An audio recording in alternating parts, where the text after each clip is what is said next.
humane treatment of prisoners, and I commend the bill to the House. I call Andrew Little. Thank you, Mr Speaker. Take a call on the Corrections Amendment Bill. And, sir, unlike the member who has just spoken, I draw this House's attention to what this bill is actually about and what it is part of. The Corrections Department, when it is exercising its lawful authority, is part of that coercive arm of the state that is part of depriving people of their liberty. People go into the care and the custody of the Corrections Department because the person concerned has been through the proper judicial processes, they have been found guilty and therefore as having offended against our criminal statutes and against society, and offended so greatly that it is considered that they are best removed from society. That is what we are talking about. The deprivation of citizens' liberty, those citizens who have transgressed, who have breached our moral codes and our criminal codes, and who must be removed. And surrounding all of that process until the point that they are placed in the custody of our Corrections Department, there are constitutional provisions and constitutional safeguards.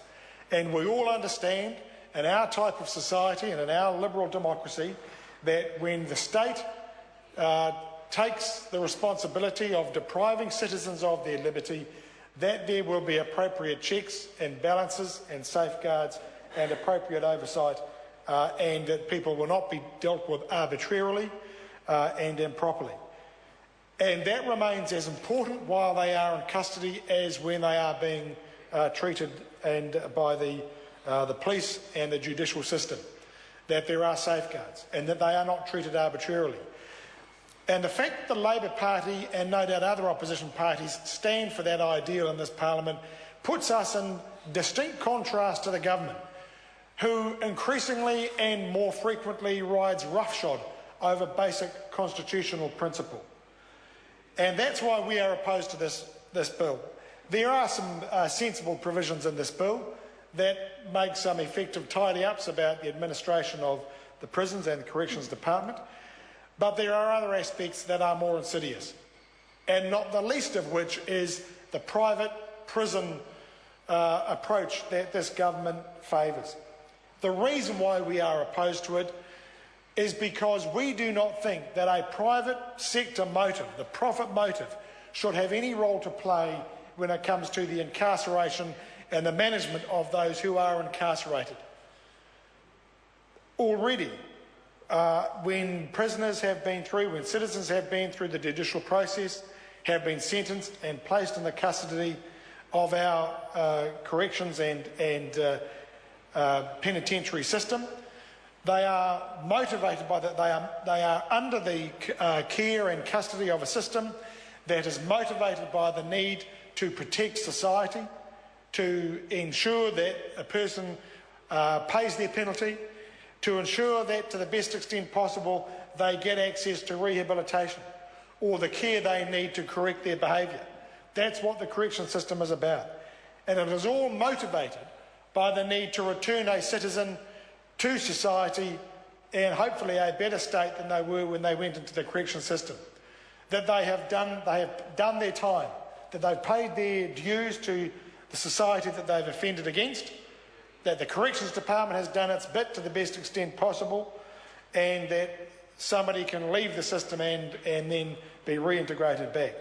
None of that is helped or improved when they are placed in the custody of an organisation that has, on the top of all that, a motivation to maximise their profit, to maximise their revenue, to minimise their expenses, and therefore to maximise their profit. And that adds an unacceptable slant to the role of a custodial organisation, and that's why we're opposed to it.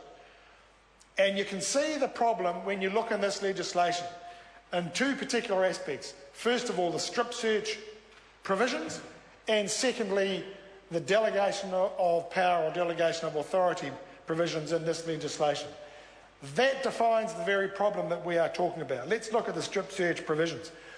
Presently in law, the State Corrections Department has two forms of mandated search.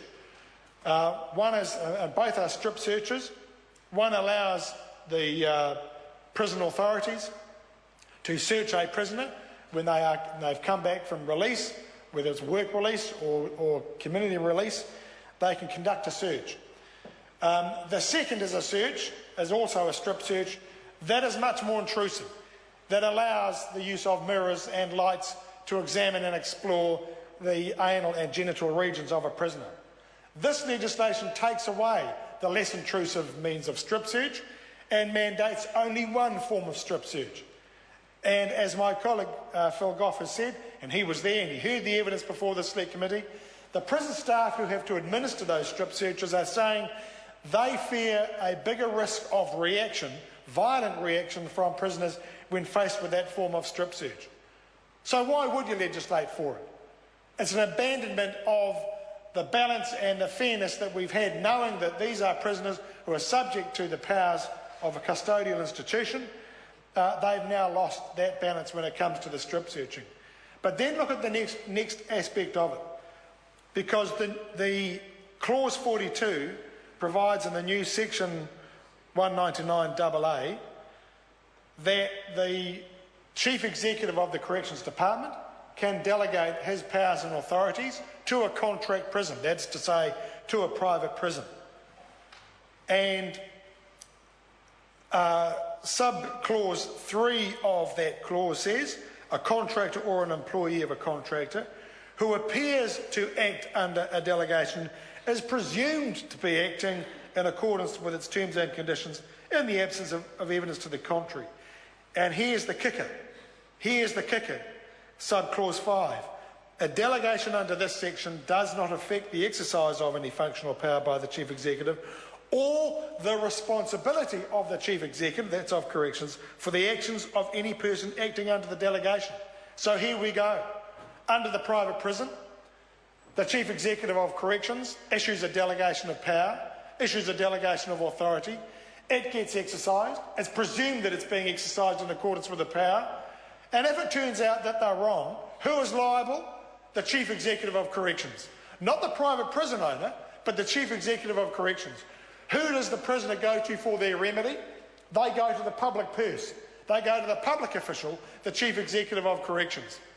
There is no constraint on the private prison. They can act as they wish, and they will claim all along the way that they are acting to provide the best service they can under their contract, knowing, and this government knowing, that they are entitled to maximise their profit. They're entitled to seek revenue and minimise their expenditure and therefore maximise their profit. And if it goes wrong, as it surely will under this provision, who pays for the mistake? Who ultimately gets called to account? The Chief Executive of the Department of Corrections. And who will pay the Chief Executive's legal bill and any compensation that follows? It'll be the taxpayer. That's how good the private sector has got it under this government. Yet again, another deal that benefits the private sector at the expense of the taxpayer. How many more times are we going to see this? How many more times are we going to see this?